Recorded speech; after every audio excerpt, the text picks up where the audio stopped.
Recording in progress.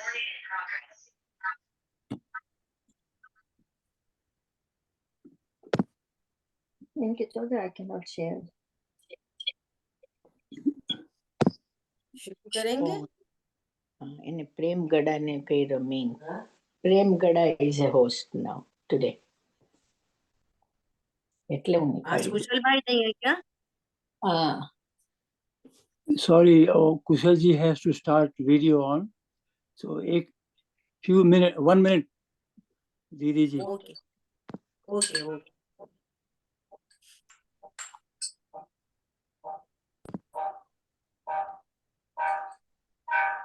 मैं recording बंद कर रहा हूँ।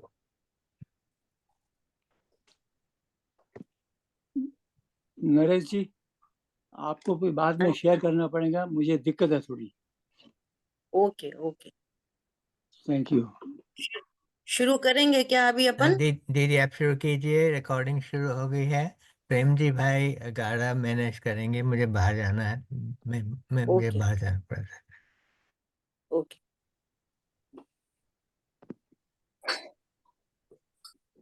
जीवम जीवम दपम जीर्णवरवसहेण जीर्णे दिट्ठं देविन्द विन्द वन्दं वन्दे तं सपदा शिरसा। द्रव्य संग्रह जी ग्रंथ हम लोग स्वाध्याय कर रहे हैं, गाथा नंबर 37 जो मोक्ष तत्व की गाथा है, मोक्ष तत्व का स्वरूप कहने वाली गाथा। अब तक मूल ग्रंथ से हम लोग स्वाध्याय कर चुके हैं, जिसमें अपन लोगों ने विस्तार से पंचलब्धि का स्वरूप देखा। आज हम लोग इस गाथा 37 पर गुरुदेव श्री के प्रवचन से स्वाध्याय शुरू कर रहे हैं, है ना? आप लगा लीजिए गुरुदेव श्री का प्रवचन, आप को होस्ट बना दीजिए, है ना? तो अपना ये जिनवाणी शेयर हो जाएगी, है ना? और नहीं तो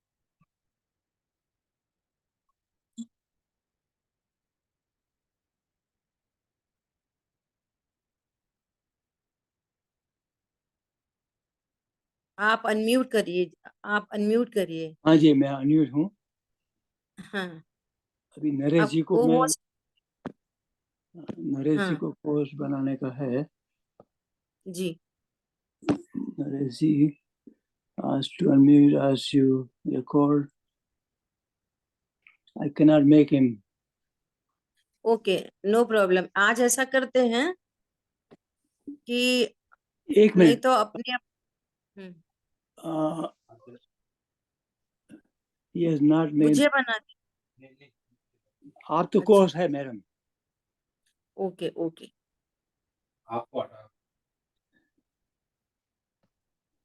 या तो मुझे को होस्ट से रिमूव कर दीजिए और फिर नहीं, कुशल जी आप है? नहीं तो he still. प्रदीप भाई आप मैनेज कर लीजिए। प्रदीप भाई जी दीदी, मेरा आईपैड है ना, तो इसलिए मैं शेयर नहीं कर सकता हूँ, कंप्यूटर से ही शेयर कर सकता हूँ। I had to make co-host, मगर वो नहीं हो रहा है। नरेश जी आप दीदी को रिमूव कर दीजिए और नरेश जी को लगा दीजिए।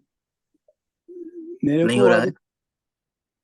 कुशल जी was to make me host, but I am still co-host and I cannot do that. Oh, is right. Okay. शांति भाई मैं देख सकते हैं क्या? शांति भाई नहीं, nobody can be assigned as a co-host now until Kushal ji leaves as a host. So that is a दिक्कत. Sorry about it.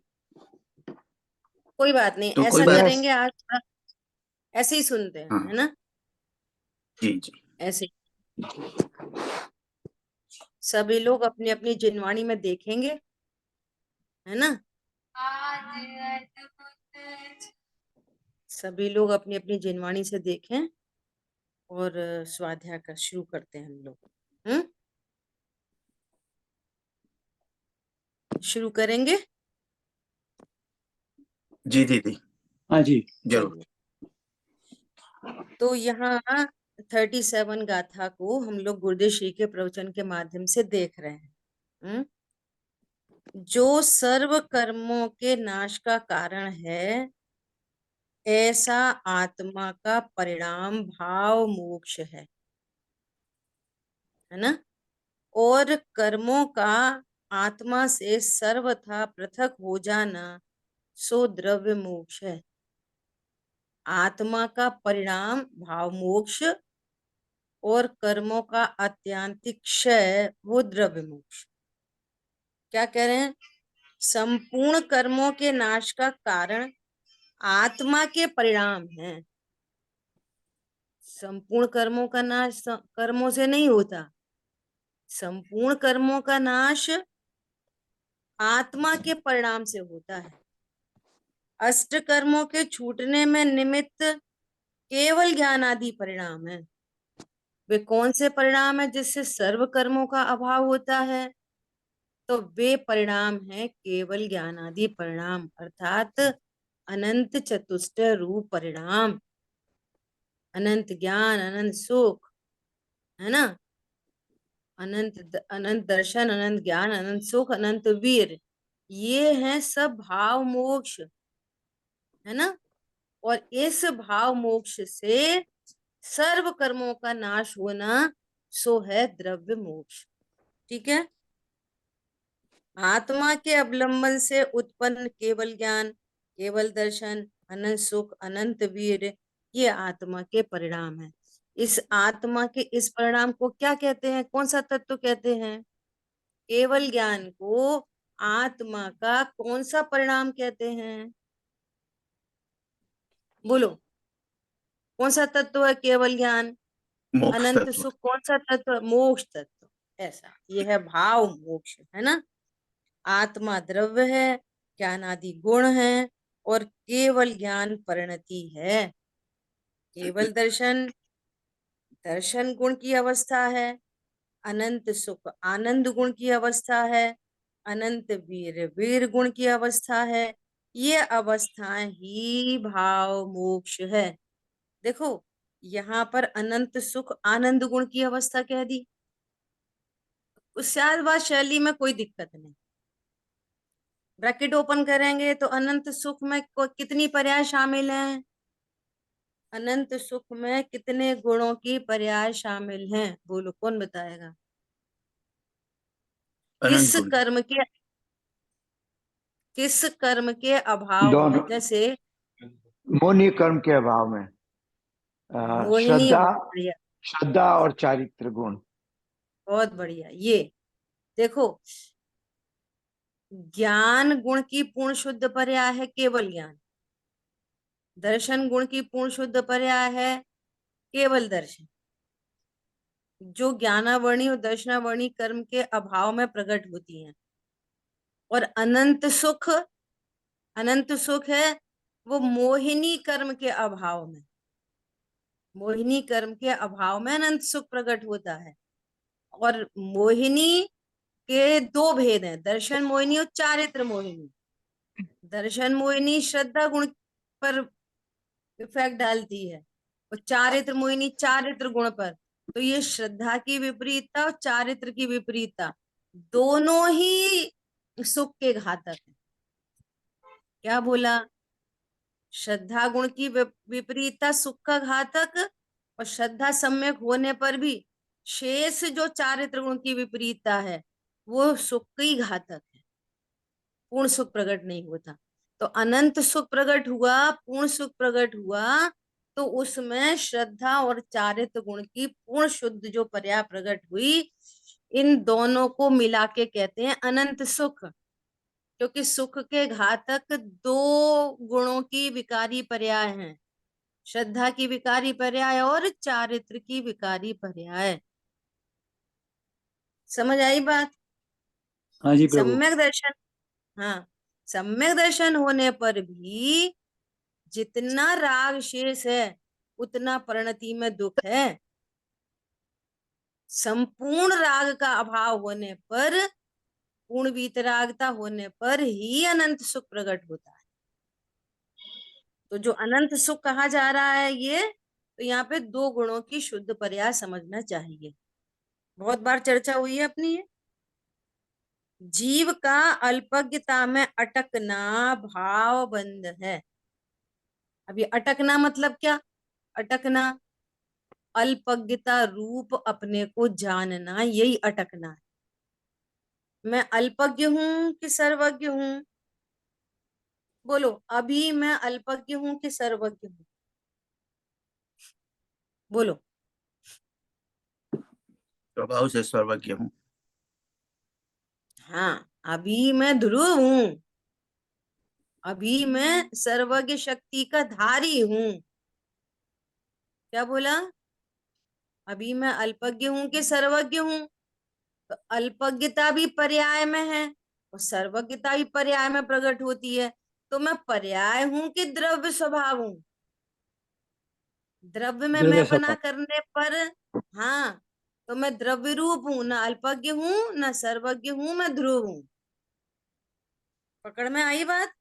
ऐसा तो हूं तो मैं ध्रुव, और पर्याय में अल्पज्ञता दिखने पर, पर्याय में अल्प ज्ञान होने पर, पर्याय में रागादि भाव होने पर अपने को उन रूप जानना, ये भावबंध है। पॉइंट पकड़ में आया? इसी का नाम तो भावबंध है। भावबंध मतलब अज्ञान भावबंध है, मोह भावबंध है, राग द्वेष भावबंध है। भावबंध मतलब क्या? अज्ञान मोह राग द्वेष ही भावबंध है। अपने को ध्रुव के अलावा कुछ भी जानना वो भावबंध है। डिस्ट्रैक्टिंग थे। पकड़ में आई बात? जी दीदी। ज्ञान दर्शन व वीर में अल्पता रहना तथा आंशिक आनंद व आंशिक दुख में अटकना भावबंध है। देखो, सम्यक दर्शन होने पर भी, चौथा पांचवा छठवा सातवा गुण स्थान होने पर भी जितना शेष राग है उतनी अटकन है। समझ आ गई बात? जितना शेष राग है उतना अटक नहीं है ना? अब उस रूप में नहीं मान रहा, उस रूप तो नहीं जान रहा अपने आप को, अल्पज्ञ नहीं जान रहा, लेकिन फिर भी अभी राग, संपूर्ण राग का अभाव न होने पर अभी वो भावबंध चल रहा है ना? ऐसा तो आत्मा की पूर्ण शुद्ध दशा भाव मोक्ष है। जब उस सर्व भावबंध का अभाव होता है और पूर्ण शुद्धता प्रकट होती है, उसका नाम है भाव मोक्ष। मोक्ष तत्व, मोक्ष तत्व जीव की पूर्ण शुद्ध प्रणति का नाम है। प्रत्येक गुण की पूर्ण शुद्ध प्रणति का नाम भाव मोक्ष है। प्रत्येक गुण की पूर्ण शुद्ध प्रणति का नाम। ज्ञान गुण की पूर्ण शुद्ध प्रणति का नाम केवल ज्ञान। दर्शन गुण की पूर्ण शुद्ध प्रणति का नाम केवल दर्शन। श्रद्धा गुण की पूर्ण शुद्ध प्रणति का नाम छायिक श्रद्धा। चारित्र गुण की पूर्ण शुद्ध प्रणति का नाम पूर्ण वीतरागता। वीर गुण की पूर्ण शुद्ध प्रणति का नाम अनंत वीर्य। ये सब क्या है? भाव मोक्ष। अनंत गुणों की अनंत शुद्ध प्रणति भाव मोक्ष है। भाव मोक्ष कितने हो गए? अनंत। समझ आई बात? जी। भाव मोक्ष कितने हो गए? अनंत हो गए, अनंत। ऐसा। और कर्मों का छूटना सो द्रव्य मोक्ष है। कर्मों का छूट जाना वो क्या है? उसका नाम है द्रव्य मोक्ष।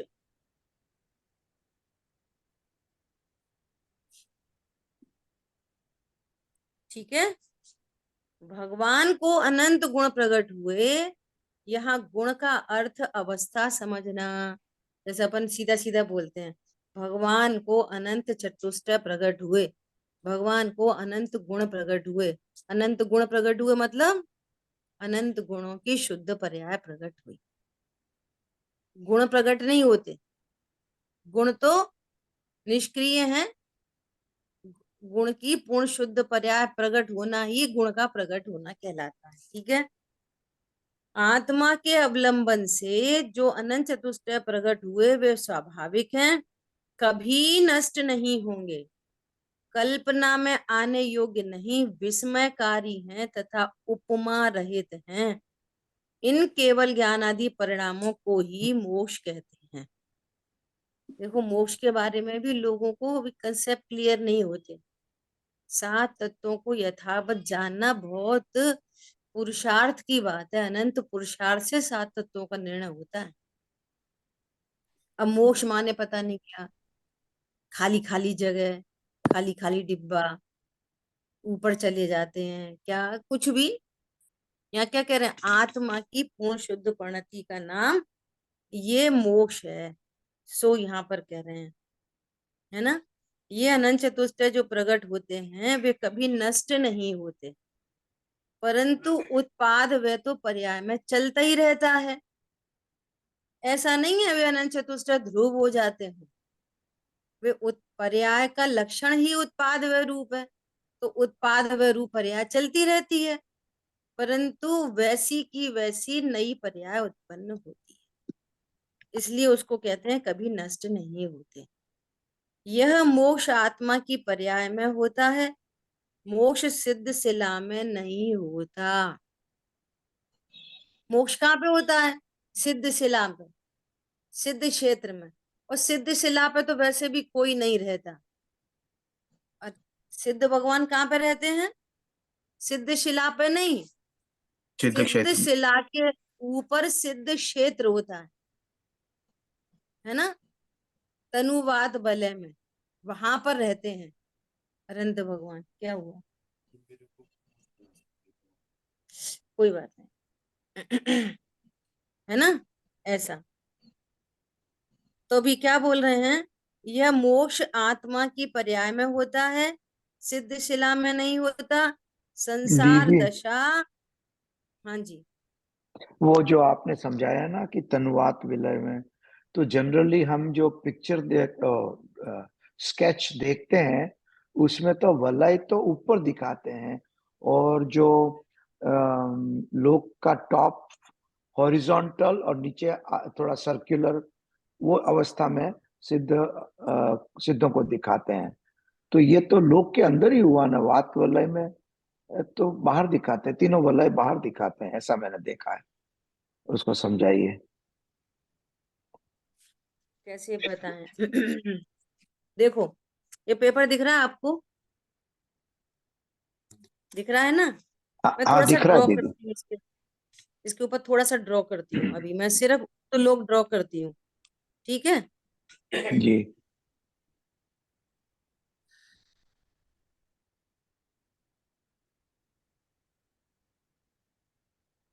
देखो, ये दिखाई दे रहा है, ये मैंने हाँ उर्दू जी, लोग ड्रॉ किया है ना। बिल्कुल बिल्कुल, और हाँ समझ उर्दू गया। लोग के एकदम सेंटर में, यहाँ सेंटर में ये है सिद्ध शिला।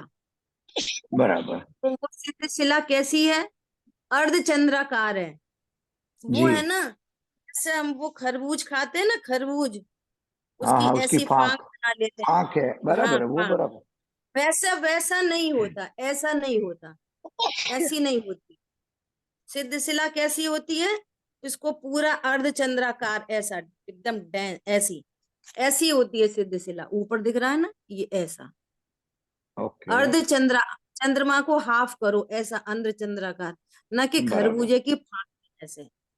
एक बात ठीक तो है, ये ठीक। हो गई। ये कितनी बड़ी होती है, ढाई, क्योंकि ढाई दीप, एक ढाई दीप एक जितनी। राजू, एक राजू है ना एक पूरा।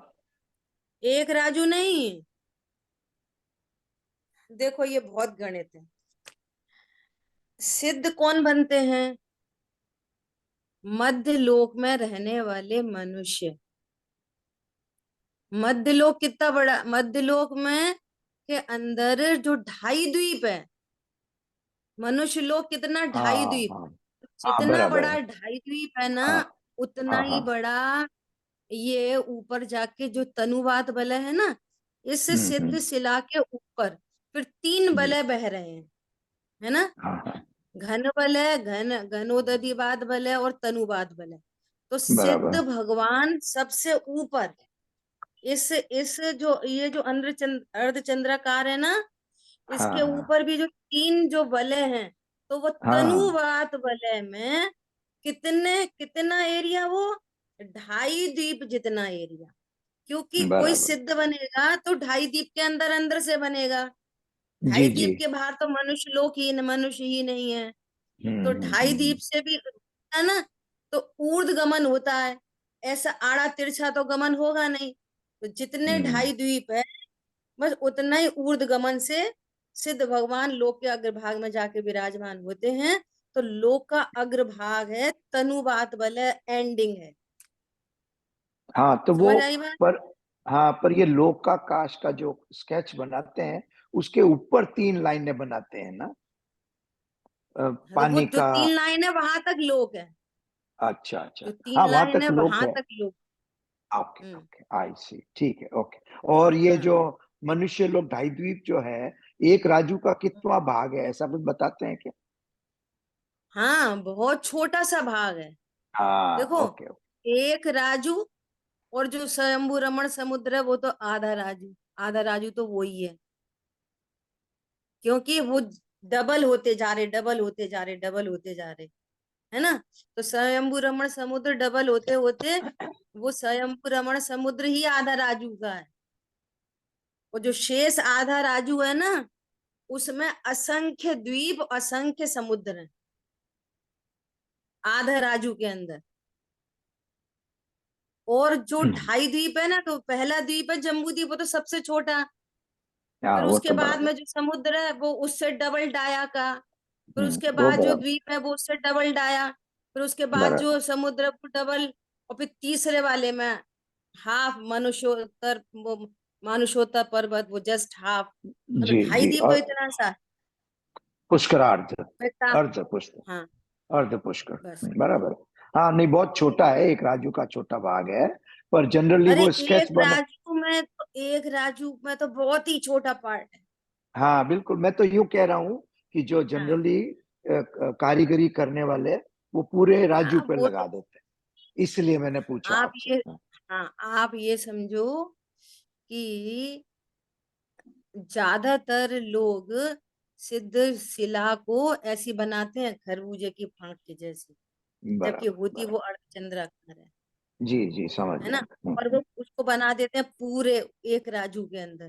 तो एक राजू के अंदर सिद्ध क्षेत्र एक राजू के अंदर नहीं है, वो 2.5 द्वीप जितना है बस।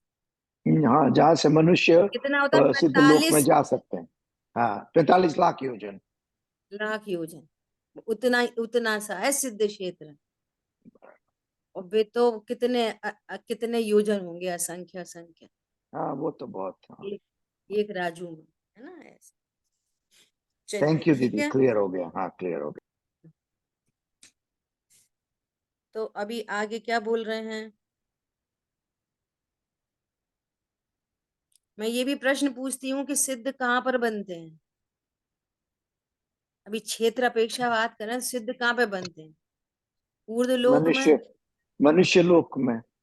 मनुष्य लोग, भाई जो अनंत भगवान है, पता है अनंत भगवान के नाम पर भी पता नहीं क्या इमेजिनेशन रहती है। जैसे अभी वर्तमान में कोई मुनिराज है, मान के चलो अभी विद्यासागर जी महाराज जी की समाधि हुई। अपन थोड़ी देर के लिए मान के चलते हैं कि वे मुनिराज, भावलिंगी संत, वे मुनि, है ना, किसी को भी ले लो, मैं तो एग्जाम्पल के तौर पे लिया नाम, एक नाम तो कुछ भी ले लो। वे मुनि ही तो अरहंत बनते हैं, जीवंत प्रभु।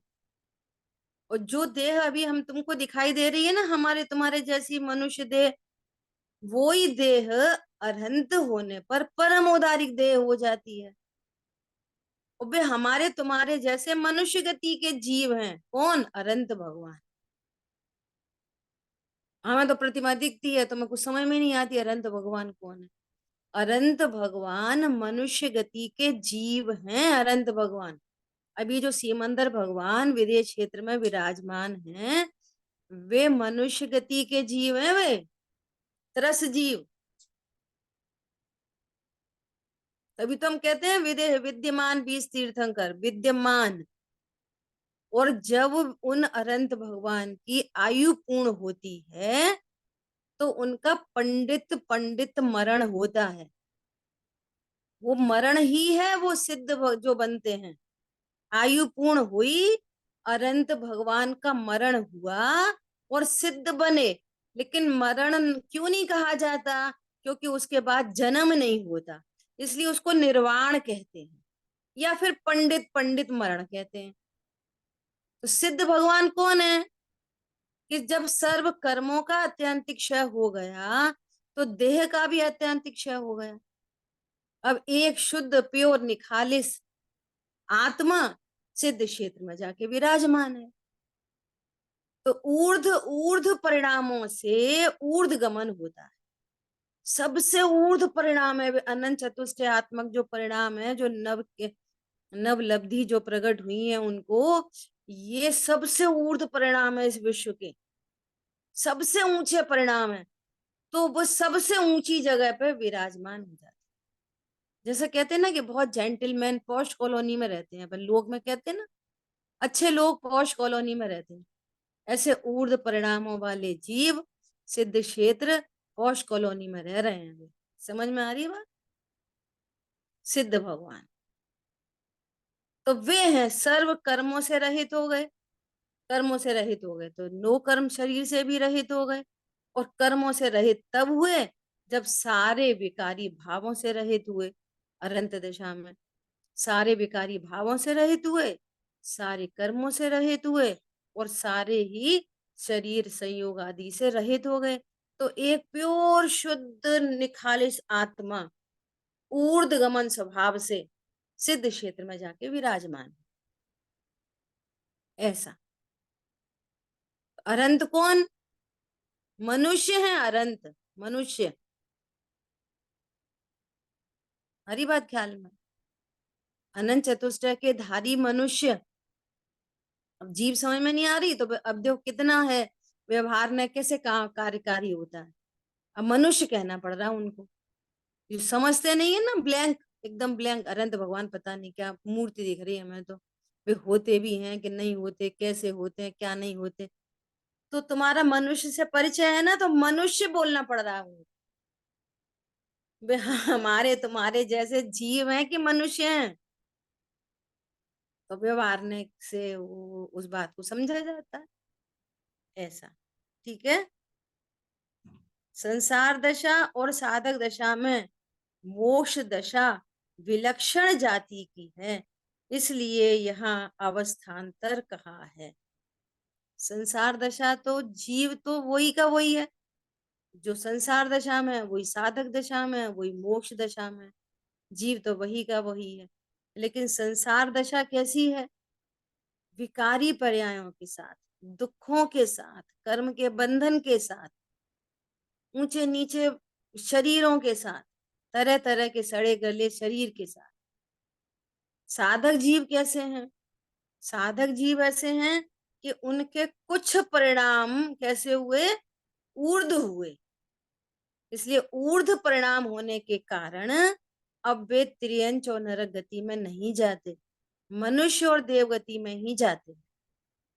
और फिर पूरे ऊर्ध परिणाम होने से अनंत दशा को पार करते हुए ऊर्ध गमन स्वभाव से ऊर्ध, सबसे ऊर्ध स्थान पर, सबसे ऊंचे स्थान पर, कहां पर?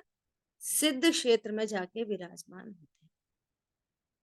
अब अनंत काल के लिए उस विलक्षण दशा को प्राप्त हुए। अनंत काल के लिए विलक्षण दशा, जहां से अब कभी दुखी नहीं होंगे, कभी अवतार नहीं लेंगे।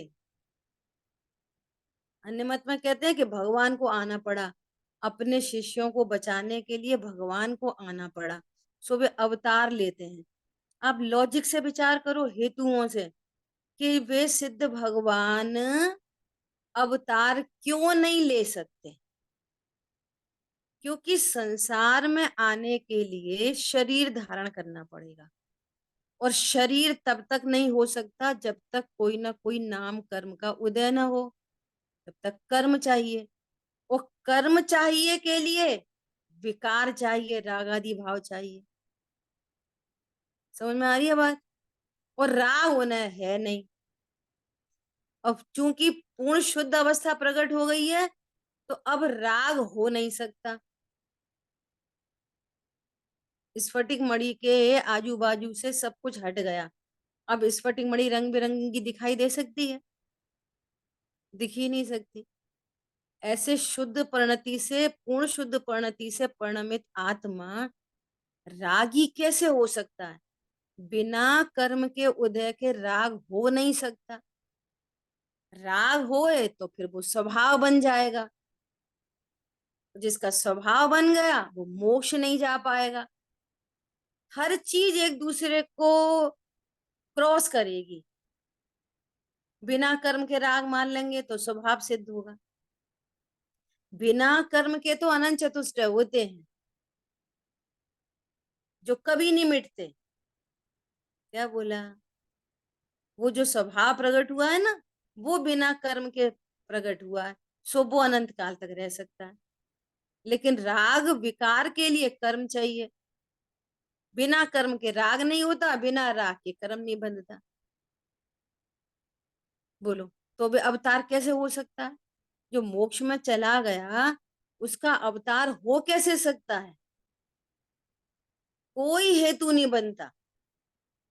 और वे जो कहते हैं कि वे अवतार लेके आए हैं, तो फिर वे मोक्ष में नहीं गए। एक बात नक्की करो, या तो वे मोक्ष में नहीं गए, आप किसी और चीज को मोक्ष समझ रहे हो, तो अवतार ले लिया उनने। और यदि आप मोक्ष कहते हो तो वे अवतार लेके नहीं आए, कोई और जन्म है। वो वही जीव नहीं है जो मोक्ष में पहुंच गया। तो दोनों में से कोई एक बात गलत हो जाएगी, है ना? ये बहुत समझने की बात है। सामान्य रूप से व्याख्या यही है कि निर्मल दशा का अनुभव करे सो मोक्ष है। उसे दो प्रकार से समझाते हैं। मैं ज्ञानानंद स्वभावी आत्मा हूँ, ऐसी श्रद्धा करना सम्यक दर्शन है। उसका स्वसंवेदन ज्ञान सम्यक ज्ञान है, और उसमें रमणता करना सम्यक चारित्र है। वह निश्चय रत्नत्रय है। निश्चय रत्नत्रय अर्थात मैं आत्मा हूँ ऐसा ज्ञान, विश्वास और आनंद, ये निश्चय रत्नत्रय। व्यवहार रत्नत्रय क्या है? जो रत्नत्रय तो नहीं, लेकिन रत्नत्रय का सहचारी या निमित्त भूत, है ना, उसको व्यवहार से रत्नत्रय कहते हैं। ठीक है, तो व्यवहार रत्नत्रय क्या है? सच्चे देव साधु के प्रति होने वाला राग व्यवहार रत्नत्रय है। बोलो, इसको कोई ओपन करेगा इस व्याख्या को? सच्चे देव सास गुरु का राग व्यवहार रत्नत्रय है। बोलो, इसको कैसे स्पष्ट करेंगे? चलो मैं ही बात करती हूँ, हालांकि अपनी बहुत बार चर्चा हो चुकी। रत्नत्रय, त्रय है ना, त्रय, और यहाँ अकेला राग बोल रहे हैं। त्रय से घटित करो तीन से, है ना? देवशाह गुरु का ज्ञान, देवशाह गुरु का विश्वास, दर्शन और और चारित्र। देवशाह गुरु के प्रति राग। देवशाह गुरु का ज्ञान, देवशाह गुरु का विश्वास, और देवशाह गुरु के प्रति राग, इसका क्या नाम है? व्यवहार रत्नत्रय। अब अकेला राग कहा तो ज्ञान और श्रद्धान उसमें गर्भित समझना चाहिए, ये हमारी आपकी ड्यूटी है। अकेला राग त्रय नहीं है। जहां राग है, अब सुनो, ये सम्यक दर्शन ज्ञान चारित्र है, व्यवहार रत्नत्रय नहीं। क्यों नहीं? कि देवशाह गुरु पर हैं, और उनका ज्ञान परलक्षी वृत्ति है, और परलक्षी वृत्ति में राग, जो राग होता है नियम से, सो वो राग सम्यक चारित्र नहीं होता। समझ में आ रही है? स्वलक्षी वृत्ति होने पर सम्यक ज्ञान होता है, स्वलक्षी वृत्ति में ही सम्यक दर्शन होता है और स्वलक्षी वृत्ति में ही सम्यक चारित्र होता है। तो ये तो है रत्नत्रय, त्रय तीन। और व्यवहार रत्नत्रय, देवशागुरु पर होने से परलक्षी वृत्ति, है ना। और जब परलक्षी वृत्ति होती है नियम से राग होता है, नियम से। शुभ राग है तो क्या कह रहे हैं, वह व्यवहार रत्नत्रय बंध का कारण है, मोक्ष का कारण नहीं है। अगर अज्ञानी को हो रहा है तो मिथ्या दर्शन ज्ञान चारित्र, अब चूंकि वो पूर्वचर व्यवहार है इसलिए वो व्यवहार संज्ञा पाता है। और सम्यक दर्शन होने का बाद हो तो भी वो क्या है, तो फिर वो अज्ञान नहीं है, मोह नहीं है, मिथ्या चारित्र भी नहीं है, फिर वो परलक्षी वृत्ति है और व्यवहार चारित्र। क्या बोला, परलक्षी वृत्ति और श्रद्धान और व्यवहार चारित्र, तो उसको तीनों को क्या बोल देंगे, व्यवहार रत्नत्रय। समझ में आ रही है बात। ऐसा वह व्यवहार रत्नत्रय बंध का कारण है, मोक्ष का कारण नहीं। यहाँ निश्चय रत्नत्रय को कारण समय सार कहा और मोक्ष दशा को कार्य समय सार कहा है। पहले भी जब अपन मूल ग्रंथ से स्वाध्याय कर रहे थे, टाइम बहुत ज्यादा हो गया, मैं भी भूल गए होंगे। कार्य समय सार किसको कहा, मोक्ष दशा को। और मोक्ष दशा का कारण कौन है, रत्नत्रय सम्यक दर्शन ज्ञान चारित्र। सम्यक दर्शन ज्ञान चारित्र को कह रहे हैं कारण समय सार और मोक्ष को कह रहे हैं कार्य समय सार। एक विवक्षा तो ये हो गई स्याद्वाद शैली में, और दूसरी विवक्षा क्या होती है कि त्रिकाली ध्रुव को कहते हैं कारण समय सार और रत्नत्रय को कहते हैं कार्य समय सार, मोक्ष को भी कहते हैं कार्य समय सार। तो आश्रय भूत अगर कहेंगे तो कारण समय सार है त्रिकाली ध्रुव। मैं पूछूंगी आपसे, यदि आश्रय के एंगल से बोलेंगे तो त्रिकाली ध्रुव को कहेंगे कारण समय सार, और लक्ष्य करने के एंगल से बोलेंगे तो ज्ञान में भगवान आत्मा, श्रद्धा में भगवान आत्मा, चारित्र में भगवान आत्मा।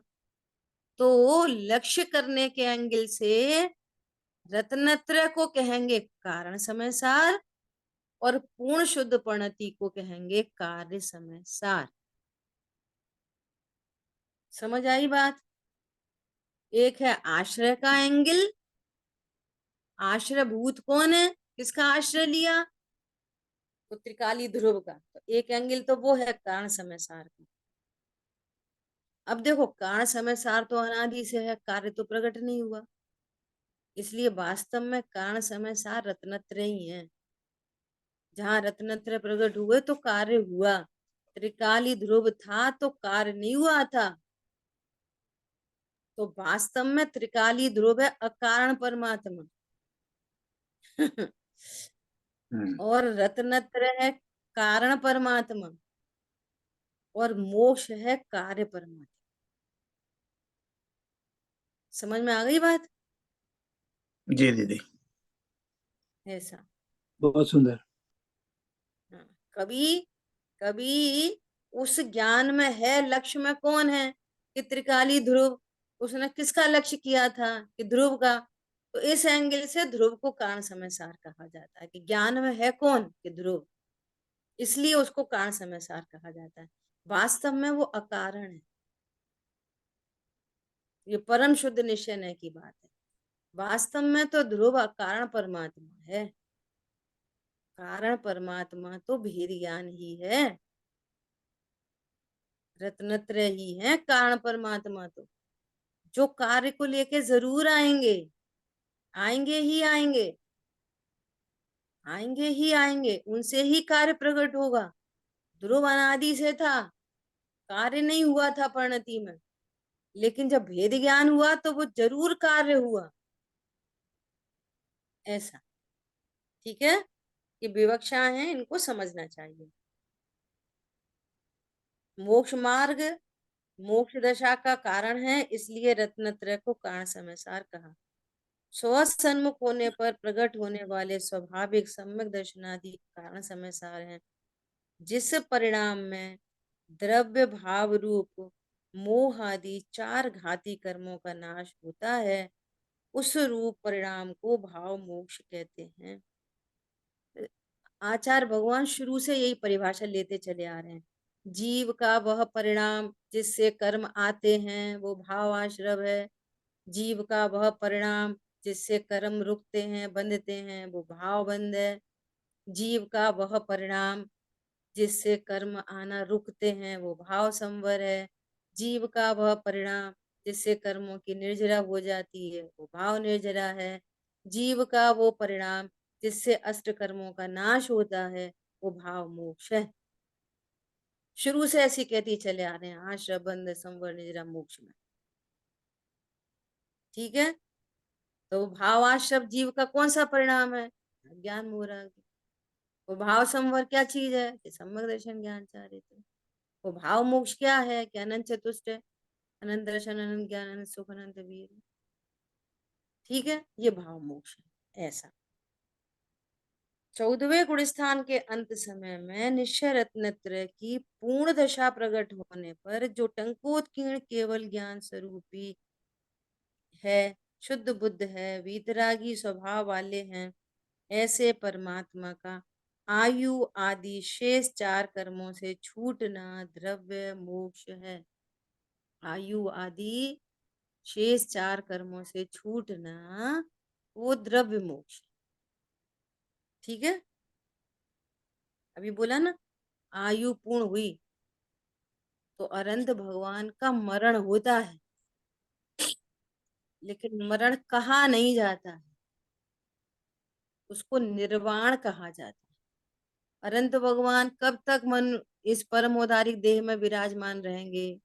जब तक आयु कर्म है तब तक रहेंगे, और जैसे ही आयु कर्म के निषेध खिर जाएंगे ऐसे सिद्ध हो जाएंगे। ठीक है, तो उसको कहते हैं निर्वाण, या फिर कहते हैं पंडित मरण। ठीक है, ऐसा। तो क्या बोल रहे हैं अब मुक्त दशा में कैसा आनंद है? आनंद की बात चली थी, बहुत सारे विशेषण दिए थे कि कैसा आनंद है, उसकी बात करते। जो आनंद शक्ति रूप है वही सिद्ध दशा में व्यक्त हो जाता है। अभी अपना समय हुआ है, इस आनंद की चर्चा अपन अब कल करें। ठीक है, चलिए। जिन वाणी के ज्ञान से सूझे लोकालोक, सो वाणी मस्तक नमो सदा दे तुम दो। बोलिए द्वाशांगमयी जिनवाणी माता की जय। जय जिनेन्द्र सभी को। जय जय हो, हो, जय जय जिनेन्द्र। जिनेन्द्र। जय जिनेन्द्र। जय जिनेन्द्र।